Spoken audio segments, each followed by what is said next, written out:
this general advice that everyone tries to give. It's like, oh, don't worry about the numbers, just have fun. You do kind of have to think about the numbers to some extent. I never really liked that mentality of don't think about the numbers at all, because I also think it sort of has this opposite extreme reaction to people where like they're afraid or start feeling guilty about thinking or worrying about their numbers when it is a perfectly normal reaction to have, because at some point you are kind of forced to think about your numbers, even if your things are going well, especially if things are going well, you're kind of forced to think about your numbers. The idea is to not overthink your numbers. Exactly. You can think about them, don't overthink them. Or you can use them as a bar for determining, okay, maybe I should try something different, or maybe this is just a rough patch. It's worth going into the options of why your numbers might not be working out.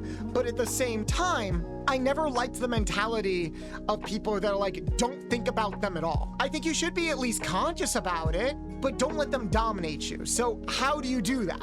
How do you think about the numbers, but don't overthink about the numbers? One easy trick, and this is something that I've tried to avoid, is try not to set a numbers goal for yourself. Or if you are, set it far in the future. Do not try to be like, I want to double my CCV by the end of the month.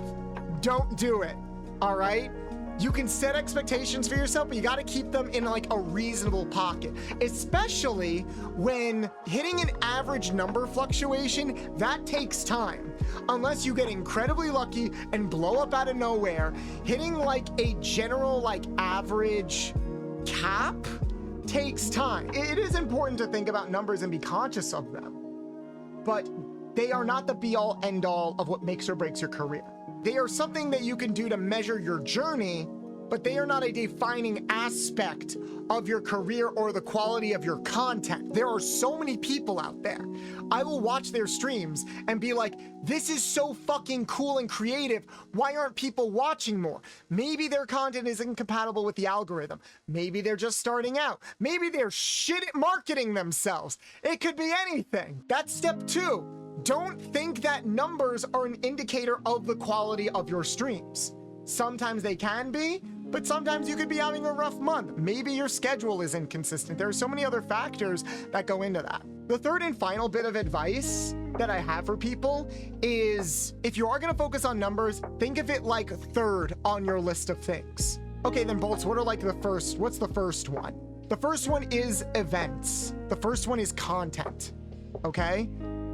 If you have no idea what your content is actually going to be about, or if you don't have a solid idea of what you are actually pursuing in terms of an audience, then it doesn't matter. Because your numbers are just a reflection of how many people show up to your stream, right? But if you actually want that number to go up, then you need to have a conscious idea of what audience you're actually trying to attract.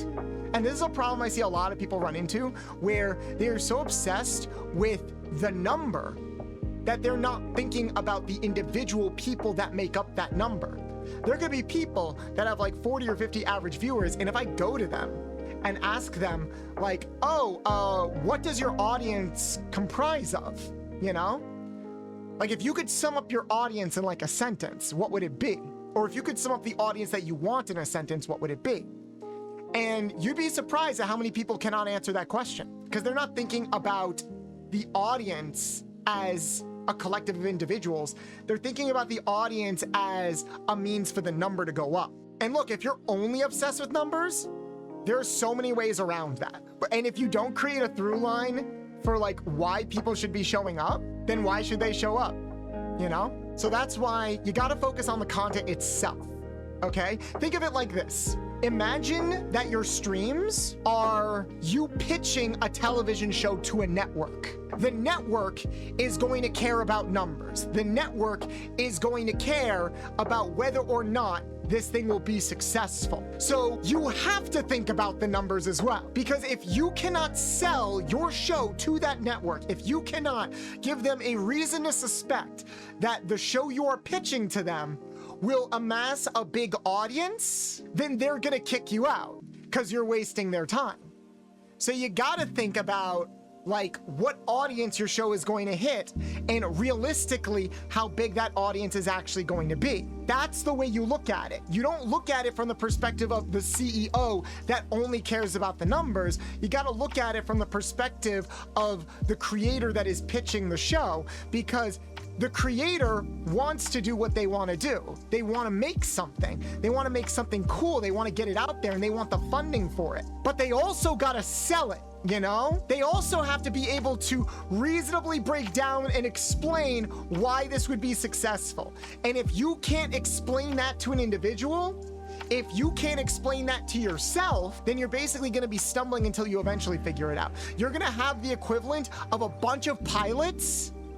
Then you want to know what your streams are going to be like? They're going to be the equivalent of pitching a bunch of pilots and none of them take off. Because you can't decide who any of those pilots are for, and they're all radically different from each other. Did that analogy make sense? God, I hope it did.